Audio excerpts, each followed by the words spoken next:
আসসালামু আলাইকুম। কেমন আছো তোমরা সবাই?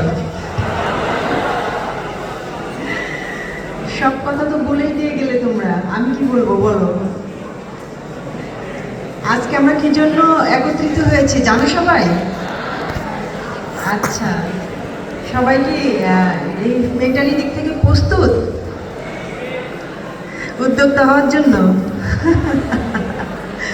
আচ্ছা, প্রথমেই আমি নৌবাহিনী কলেজের কর্তৃপক্ষ, আমাদের প্রধান অতিথিকে শুভেচ্ছা জানিয়ে শুরু করছি আমার বক্তব্য। আর আমি কি বলবো আমি জানি না, কারণ সবাই অনেক এত সুন্দর করে বলে গিয়েছে, এবং এই স্কুলের ছাত্ররা যে আসলেই এত ছোট বয়সে উদ্যোক্তা হতে পেরেছে বা হয়ে গিয়েছে, এটা আমার কল্পনার মধ্যে ছিল না। কিন্তু এসে শুনে আমার অনেক ভালো লাগলো। কারণ কি যে উদ্যোক্তা হওয়া একটা বিশাল ব্যাপার, এই সাহসটা যে তারা করেছে এটাই আমাদের জন্য একটা বিশাল পাওয়া। আর উদ্যোক্তা হতে গেলে আমাদেরকে অবশ্যই যে শিক্ষিত হতে হবে বা অশিক্ষিত হতে হবে এমন কোনো কথা নেই। আবার শিক্ষা অর্জন করলে যে আমাদের চাকরি করতে হবে এমনও কিন্তু কোনো কথা নেই। হ্যাঁ, আমরা যারা শিক্ষিত হচ্ছি তারা কিন্তু আমরা উদ্যোক্তাও হচ্ছি। তো আপনারা যারা এই যে শিক্ষা অর্জন করে চিন্তা করেন যে না আমরা চাকরি করব, বা ফ্যামিলি থেকে বলে যে না ভালো একটা জব করতে হবে, এই মেন্টালিটি নিয়ে আমরা যে বড় হচ্ছি, এই মেন্টালিটি থেকে এখন আমরা যদি বের হয়ে আসতে পারি তাহলে ডিজিটাল বাংলাদেশের সঙ্গে তাল মিলিয়ে আমরা চলতে পারবো। কি বলেন আপনারা? তো আমার মতে যে শিক্ষা অর্জন করার পরে আমাদের অবশ্যই একজন ভালো উদ্যোক্তা যদি হতে পারি আমরা চাকরির পাশাপাশি, যারা চাকরি করবেন তারা তো ভালো, আর যারা চাকরি করতে পারবেন না আমাদের অবশ্যই দুইটা অপশন রাখতে হবে। হ্যাঁ, চাকরির একটা মেন্টালিটি আমাদের সবাই থাকে যে না একটা ভালো চাকরি করব, কিন্তু সেই চাকরিটা আপনারা চিন্তা করেন যারা আমরা বিসিএস পাস করি কিংবা ভালো রেজাল্ট করি, আমরা চিন্তা করি কি যে না আমরা 100 জনের মধ্যে আমরা চিন্তা করি যে না আমরা চাকরি করব, কিন্তু চাকরির ক্ষেত্রে আমরা যে দেখতে পাচ্ছি যে না আমাদের ভ্যাকেন্সি আছে 100টা, কিন্তু আমরা জবের জন্য অ্যাপ্লাই করে যাচ্ছি আমরা হাজার হাজার লোক, কিন্তু সবাই কিন্তু আমরা চাকরি পাচ্ছি না। তখন কি হচ্ছে, আমাদের মনটা ভেঙে যাচ্ছে। কিন্তু এই মন ভাঙা যাবে না এবং মনটাকে ছোট করা যাবে না। হ্যাঁ, আমরা মেধা দিয়ে, আমাদের শ্রম দিয়ে, আমাদের বুদ্ধি দিয়ে আমরা আমাদের জীবনটাকে এগিয়ে নিতে পারবো। হ্যাঁ, আমরা বিজনেসের মাধ্যমেও কিন্তু আমরা এগোতে পারি। শুধু যে চাকরি করলেই জীবনে সফলতা আসবে কথাটা কিন্তু এখন ঠিক না। ডিজিটাল বাংলাদেশে চাকরির পাশাপাশি আমরা ব্যবসা করতে পারি। হ্যাঁ, ব্যবসা করলে আমরা উন্নতি ইনশাল্লাহ করবো, 10 জনকে আমরা চাকরি দিতে পারবো। আপনি একা একজনের আন্ডারে চাকরি করবেন কিন্তু সেটা ভালো, নাকি আপনি 10 জনকে চাকরি দিতে পারবেন সেটা ভালো? চিন্তা করে দেখেন। হ্যাঁ, আপনি আপনার মেধা খাটিয়ে আপনার শ্রম দিয়ে আপনি যখন একটা প্রতিষ্ঠানকে দাঁড় করাতে পারবেন, বিজনেস করবেন, তখন কিন্তু আপনি আরও 10 জনকে চাকরি দিতে পারবেন, 10 জনের কর্মসংস্থান করতে পারবেন, সঙ্গে 10 জনের ফ্যামিলি চালাতে পারবেন। সেটা কিন্তু আপনার জন্য বিশাল একটা ব্যাপার। আর যখন আপনি বিজনেস করবেন তখন আমার মনে হয় আপনি যে স্বাধীনতাটা পাবেন সেটা আমার মনে হয় চাকরির ক্ষেত্রে ওটা পাবেন না। আমাদের দেশে দিনকে দিন আপনার দ্রব্যমূল্যের দাম কিন্তু বেড়ে যাচ্ছে, সেই ক্ষেত্রে সেই হিসাবে কিন্তু চাকরিতে যে বেতনটা বা স্যালারি, এই স্যালারিটা কিন্তু আমাদের সেভাবে বাড়ে না, সেইভাবে কিন্তু হচ্ছে না। যার জন্য আমাদের ওই সীমিত টাকার মধ্যে আমাদের হিসাব করতে হয় কীভাবে আমাদের মাসটা চালাতে হবে। কিন্তু আপনি যখন বিজনেস করবেন আপনাকে কিন্তু এই চিন্তাটা করতে হবে না। এই চিন্তাটা যখনই আপনার করতে হবে না তখনই কিন্তু আপনার মনে একটা শান্তি আসবে। এবং বিজনেসে আপনার কোনো ধরাবাঁধা নিয়ম নাই যে না আপনাকে সকাল থেকে বিকাল পর্যন্ত যেতেই হবে, কিংবা আপনাকে এই টাইমটা সরকারকে দিতে হবে বা চাকরির জন্য ব্যয় করতে হবে, এটাও কিন্তু আপনাকে করতে হবে না। আপনার যেদিন খারাপ লাগবে আপনি যাবেন না, যেদিন ভালো লাগবে আপনি সেদিন করবেন, আপনি 10 জনকে করতে পারবেন। সব কিছু মিলাই কিন্তু বিজনেসটা অনেক ভালো। আমি নিজেও লেখাপড়া শেষ করেছি, লেখাপড়া শেষ করে আমি চিন্তা করেছিলাম যে আমি চাকরি করব, কিন্তু আমি কিন্তু চাকরি করিনি। আমি 2015 সালে বিজনেস শুরু করি। আমার একটা কোম্পানি ছিল মাহানুর ডিজিটাল টেকনোলজি। এই টেকনোলজির কাজই ছিল বিদেশ থেকে, চায়না থেকে প্রোডাক্ট ইম্পোর্ট করে বাংলাদেশে, সারা বাংলাদেশে হোলসেল করা। কিন্তু আমার বিজনেসটা অনেকই ভালো যাচ্ছিল এবং আমার আন্ডারে ছিল 20 থেকে 22 জন লোক এবং তাদের সংসারও চলতো।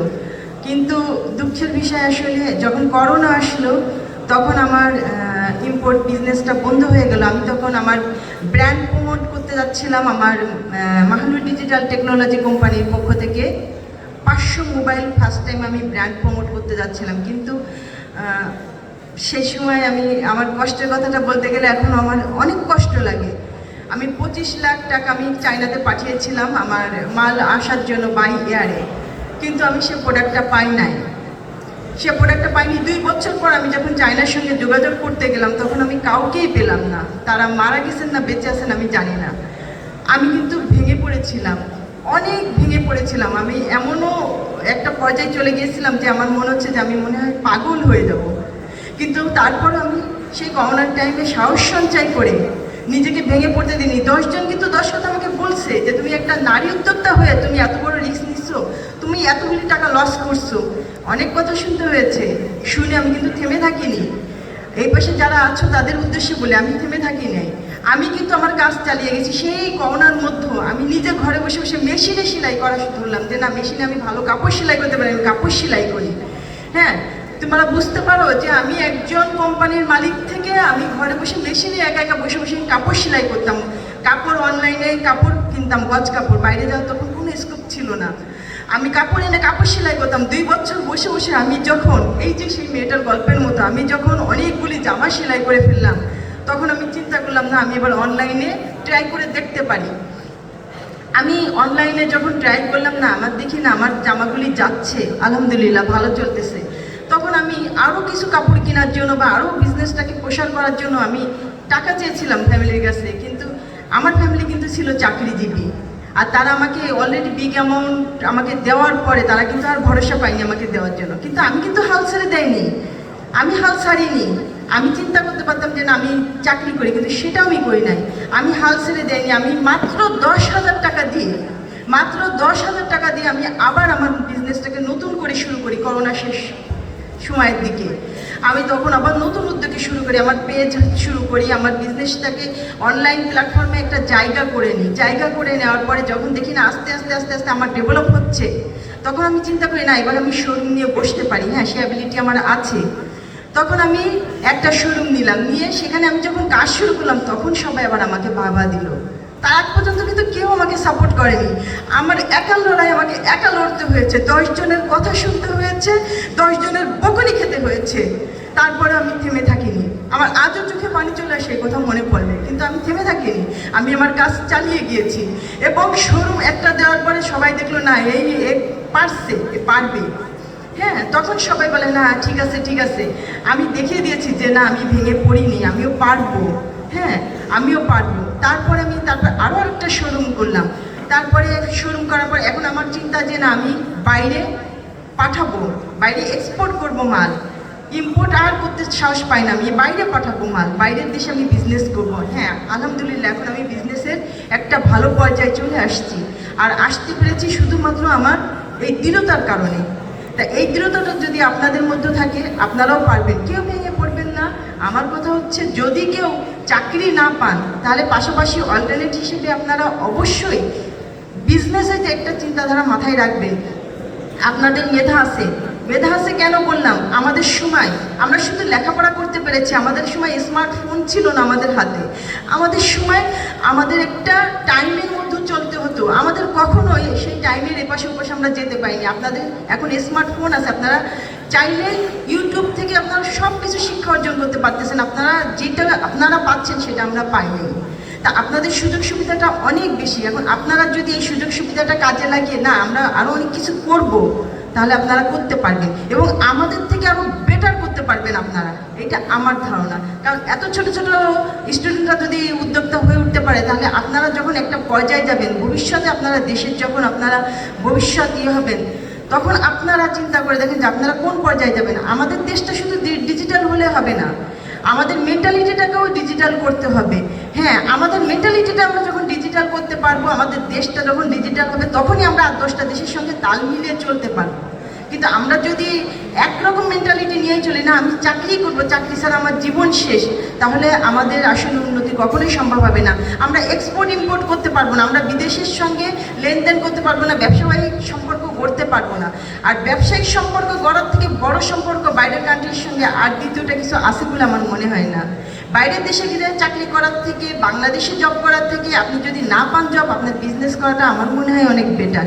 আমি অনেক স্ট্রাগল করেছি আমার বিজনেসটা করার জন্য, আজ আমি সফল। আর সফল বলে ইনশাল্লাহ আলহামদুলিল্লাহ আজ আমি এখানে আসতে পেরেছি, আপনাদের দুইটা কথা বলতে পারছি। হ্যাঁ, তো আমি আশা করব যে আপনারাও অবশ্যই চাকরি যারা পাবেন না বা চাকরির ইচ্ছা যারা আছে তারা চাকরির জন্য চেষ্টা করবেন, যদি না পান হতাশা হবেন না। আপনারা বিজনেস করার জন্য আরেকটা মেন্টালিটি সেট আপ করবেন এবং ফ্রিল্যান্সিং থেকে শুরু করে, কম্পিউটারিং থেকে শুরু করে এখন অনেকগুলো অপশান আছে যেগুলোর মাধ্যমে আপনারা কিন্তু ইজিলি আপনাদের জীবনটাকে সুন্দরভাবে সাজাতে পারেন, করতে পারেন। এই টাইমটা জীবন গড়ার টাইম। আপনারা এই যে দেখেন আপনাদের যে এই যে একটা অ্যারেঞ্জমেন্ট করেছে আপনাদের স্কুল কর্তৃপক্ষ, আপনারা বুঝতে পারেন যে আপনাদের বাবা মায়ের স্থানে থেকে ইনারা কতটুকু চিন্তা করে। আমি যখন আপনাদের প্রিন্সিপালের রুমে বসেছিলাম তখন উনি কিন্তু বলেছে যে আমাদের ছাত্রছাত্রীরা যেন ভেঙে না পড়ে, তারা যেন হতাশ না হয়। আপনারা তেমন কিছু বলেন, তারা যেন কিছু করতে পারে, চাকরি না পেলে যেন হতাশ না হয়। তো চিন্তা করে দেখেন, আমি অবাক হয়ে গেলাম যে উনি একজন প্রিন্সিপাল হয়ে আপনাদের প্রত্যেকের কথা চিন্তা করে, তাহলে সবাইকে আপনাদের কতটা ভালোবাসে। আপনাদেরও ঠিক সেভাবে লেখাপড়া করে এই স্কুল, এই কলেজের মানটা আপনারা অবশ্যই রাখার চেষ্টা করবেন, খুব ভালো রেজাল্ট করবেন। কারণ আমি জানি যে স্কুলে শুনেছি স্কুলের অনেক ভালো ভালো স্টুডেন্ট আছে যারা অনেক উঁচু জায়গায় এখন অবস্থান করছে, যারা এখান থেকে পাশ করে যে উঁচু জায়গায় অবস্থান করছে। আপনারা যারা স্কুলে আছেন তারাও ভবিষ্যতে উঁচু জায়গায় যাবেন পাশ করে, সেই দোয়া করি। এবং স্কুলের সম্মান রক্ষার জন্য এবং স্কুলের প্রিন্সিপাল যে ভয়টা মানে আপনাদের নিয়ে যে ইয়েটা করছে সেটা যেন আজকের এই মিলনায়তনের মাধ্যমে সফলতা অর্জন করতে পারে, সেই দিকে দৃষ্টিকোণ রাখবেন আপনারা। এবং আমি প্রিন্সিপাল ভাইকে অসংখ্য ধন্যবাদ জানিয়ে আমি আমার বক্তব্য এখানে শেষ করছি।